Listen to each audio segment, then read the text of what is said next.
What's up mga idols? Kamusta kayong lahat? Today, pag-uusapan natin ang mga bagong labas na scooter dito sa Pilipinas sa taong 2021. Ito po yung pinakasikat at pinaka-aabangan ng ating mga parehong riders at mga kababayan dito. Unahin na natin sa mga sikat na scooter na lumabas dito sa Pilipinas at may bagong app.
Panalong panalo, head turner, talagang takaw pansin. Maganda yung kanyang makina at siyempre yung kanyang mga specs or features, no. ABS na rin to, double disc brake.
lang basta dahil yung sa kanyang LED headlights or tail light, yung mga charging port, yung ABS, yung app connection, di ba?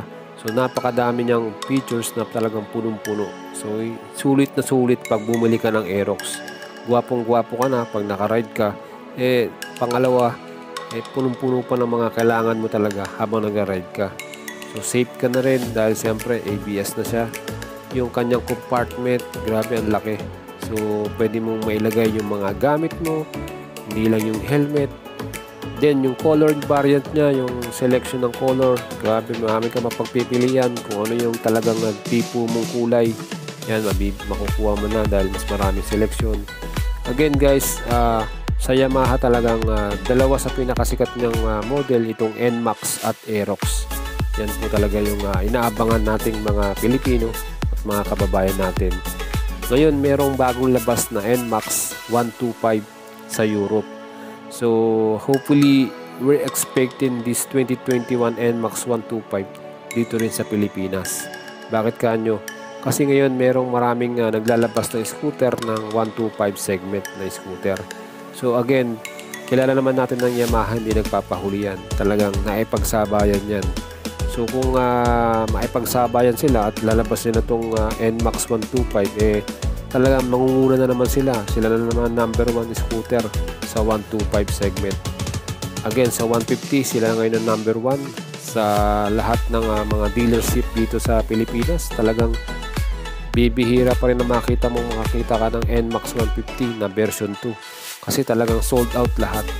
Magkaroon man ng stocks yung dealership, naka-reserve na kagad. Ganun po kadami at kasikat ang NMAX ngayon dito sa Pilipinas. Pero hindi lang dito, sa buong mundo na yata yan. Talagang number 1 po ang NMAX ngayon. Kasi siyempre yung comfort ng motor na to talagang kumpleto Yung riding comfort niya, yung kanyang features, kumpletong-kumpleto rin. Lalo na yung nasa atin ngayon, yung version 2, no? So, 2021 ang in-upgrade nila dito, yung again, yung Yamaha app naman, yung connected. Then, nilagyan nila ng traction control system. So, ito yung anti-slip na nilalagay sa rear wheel.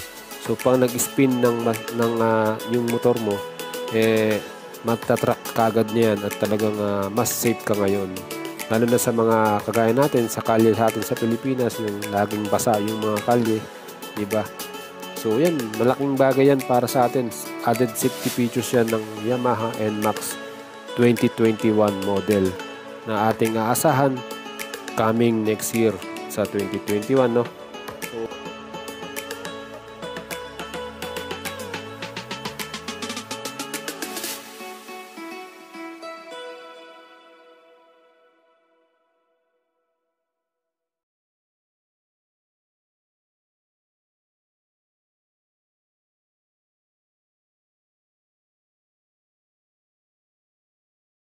NMAX talagang kumpleto na yan, wala ka na masabi. Again, dito sa atin sa Pilipinas, nailabas na ngayong month of November itong bagong-bagong 125 Suzuki scooter, ang Burgman. So, yan, kumpleto rin to sa kanyang mga special features, no?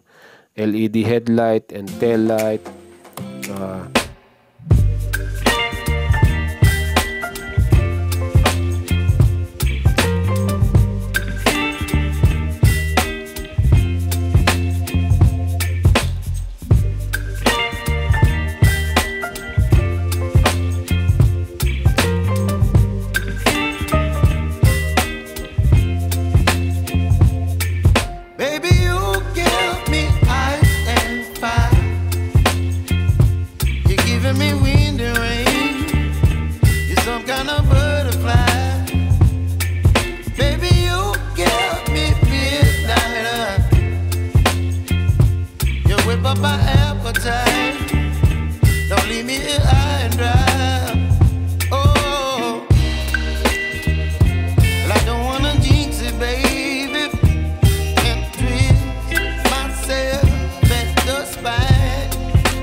You're chilling in the rain. You're some kind of butterfly. Baby, you give me midnight. You whip up my appetite. Don't leave me here high and dry. Baby, you give me ice and fire. You're channeling wind and rain. You're some kind of butterfly. Baby, you give me midnight. You whip up my appetite. Don't leave me here high and dry.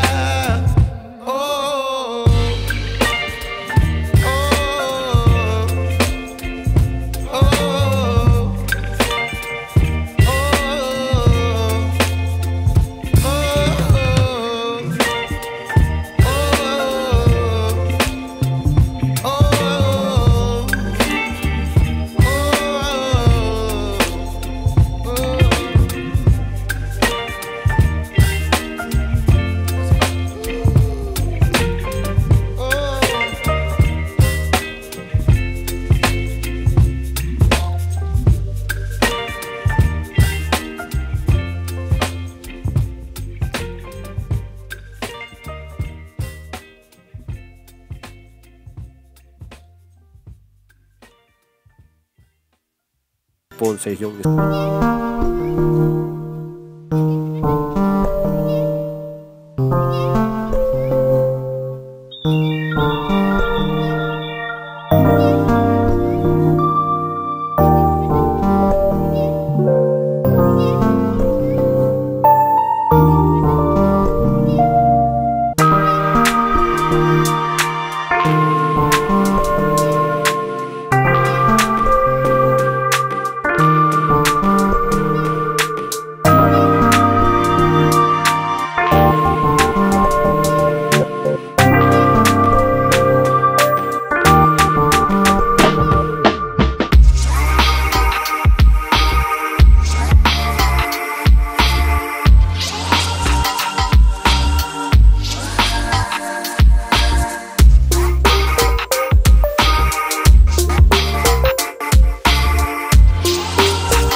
Thank you very much at sana magustuhan nyo to at mas may inganyo pa tayong gumawa ng mga ganitong klase ng video.